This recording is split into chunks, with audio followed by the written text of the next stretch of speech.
Olá, retomando então, quase que no mesmo momento, né, em termos de gravação, eu vou projetar aqui rapidamente um material que está disponibilizado lá na área de vocês.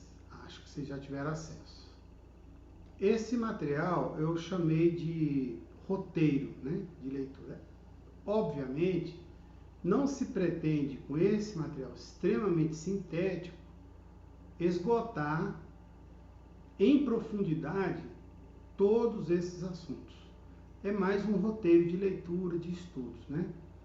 Então, para esse encontro, eu fiz esse roteiro para as aulas de 1 a 3. E o que nós trabalharemos nessas 3 aulas? Já foi mencionado aí, né?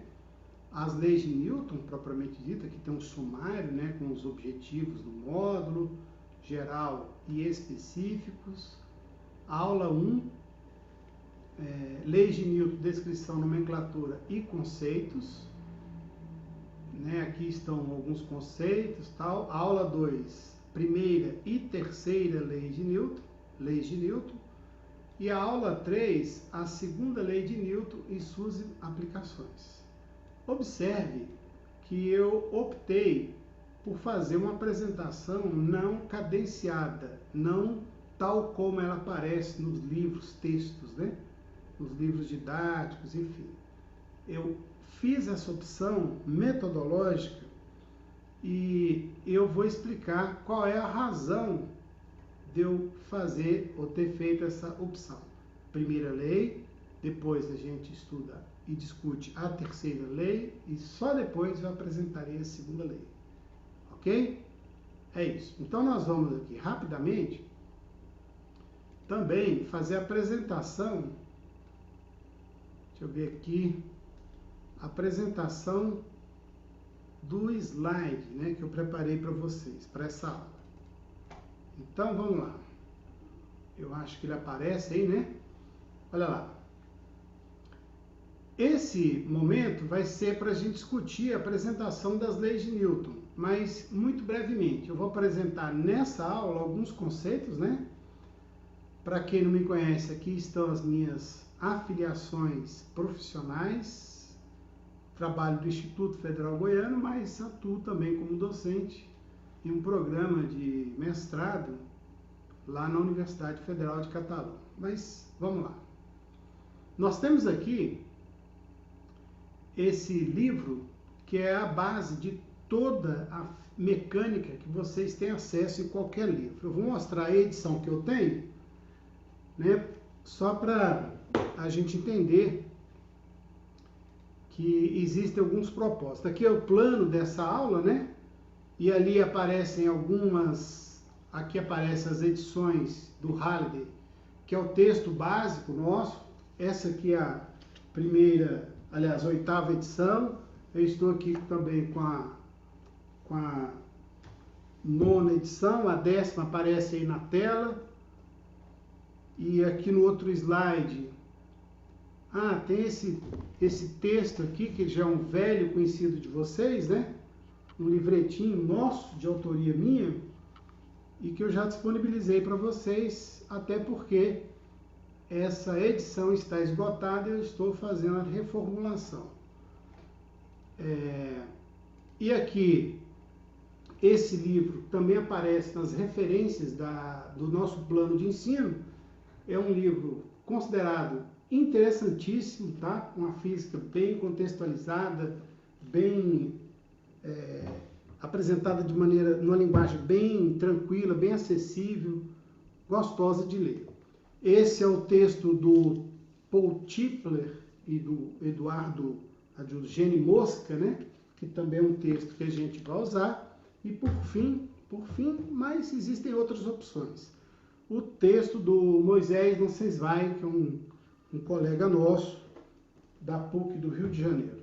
Bom, feitas essas apresentações da literatura, aqui nós temos um roteiro para ser cumprido, né? Eu vou fazer uma breve introdução, trazendo alguns conceitos, depois eu vou falar de um rápido contexto histórico como um guia, né, de estudos. Nada aprofundado, tá?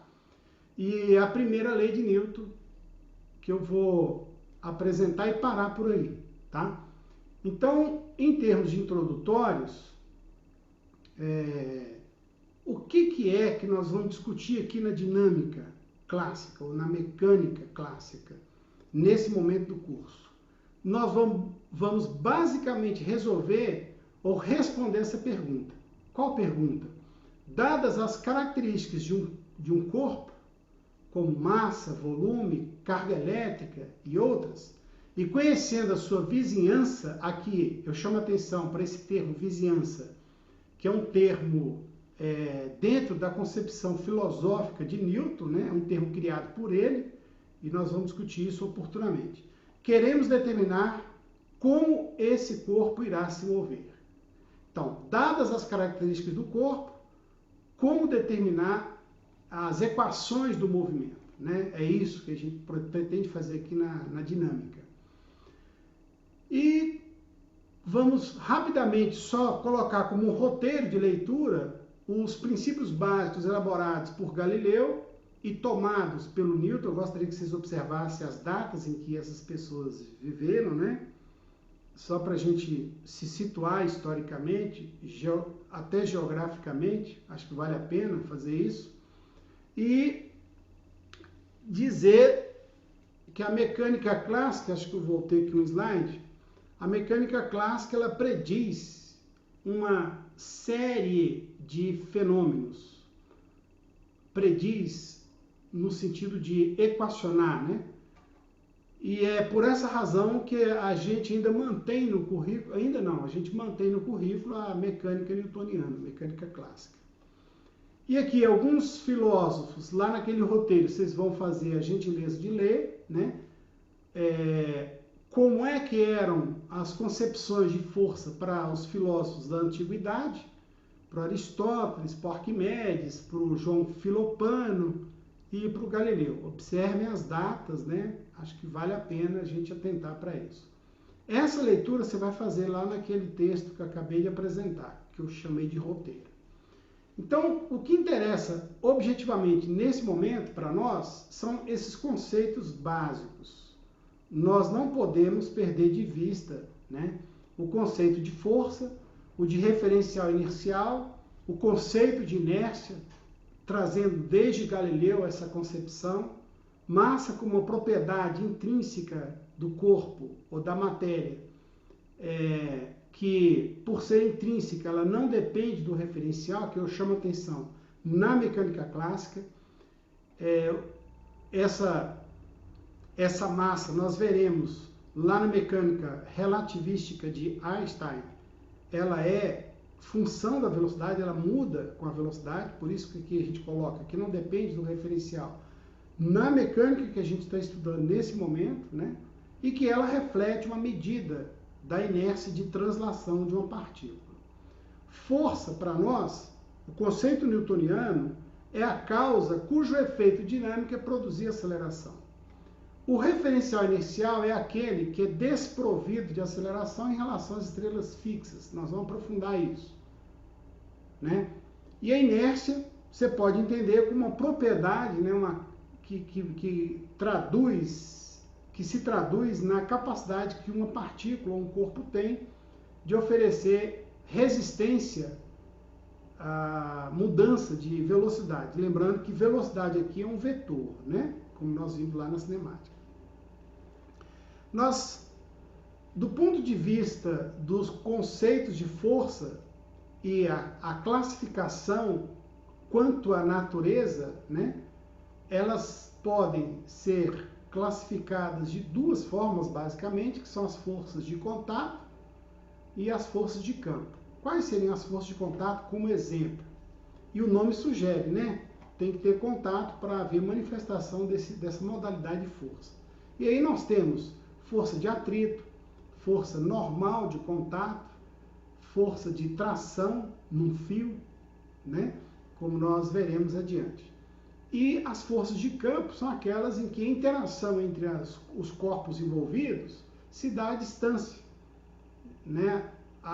Graças à manifestação de um campo, seja ele elétrico o magnético, o gravitacional, como o caso das forças peso no campo gravitacional, força eletrostática de Coulomb, dada pela lei de Coulomb, lá, Coulomb, né?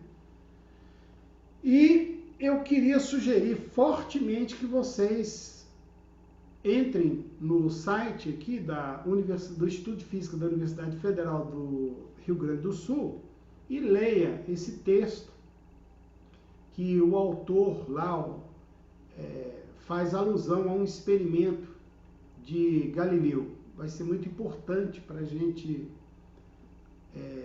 entender aqui como é que se muda, né? Como é que faz a transição do conceito de força lá na mecânica aristotélica para o conceito de força de acordo com Newton. Acho que vale a pena demais vocês darem uma pausa no vídeo aí e buscar essa leitura que a gente está sugerindo. E a primeira lei de Newton, ela nada mais é, né, do que aqui o enunciado: se nenhuma força resultante atua sobre uma partícula, essa partícula não pode sofrer mudança de velocidade. Ou, de outra maneira, não pode sofrer aceleração. Né? Aceleração é a grandeza que mede essa variação de velocidade. Então foi Galileu que mostrou que os corpos são acelerados pela força gravitacional independente de suas massas, contrariando, pessoal, a concepção aristotélica. Para Aristóteles, para ter movimento tinha que ter força. Inclusive, não gosto daquela nomenclatura, daquela conceituação que a gente costuma ouvir e ver por aí, de que a dinâmica é a parte da física que estuda a causa do movimento e as pessoas atribuem causa ao elemento força. Né? Essa concepção é errada e ela nada mais é do que a concepção aristotélica, que, aliás, é o grande erro daquela mecânica, que foi depois, como vocês viram aí no experimento, no slide anterior, ajustado lá com o conceito de força por Newton. Força é a causa cujo efeito dinâmico é produzir variação de velocidade, produzir aceleração, né? Não é a causa do movimento. Nós podemos ter movimento sem força. É isso que é interessante. Bom, os objetos, a capacidade dos objetos reterem a velocidade sugere o conceito de inércia, e isso foi a proposta de Galileu. A terceira lei de Newton não vou comentar agora e vou encerrar esse rápido vídeo, né, agradecendo imensamente aí a paciência de vocês e o envolvimento, né? Aqui estão as referências que nós utilizamos nessa apresentação, basicamente nesse módulo inteiro serão essas referências, né? E aqui os contatos, que para além das redes sociais, né, eu deixo aqui publicamente o meu contato em reafirmação ao compromisso moral, né, do Serviço Público Federal, que é muito comum entre todos nós aqui do Instituto Federal Goiano e de todas as instituições de ensino desse Brasil que a gente ama, né? É isso. Gente, um prazer enorme. Vamos estudar. Contem comigo. A gente se vê. Tudo de bom. Tchau.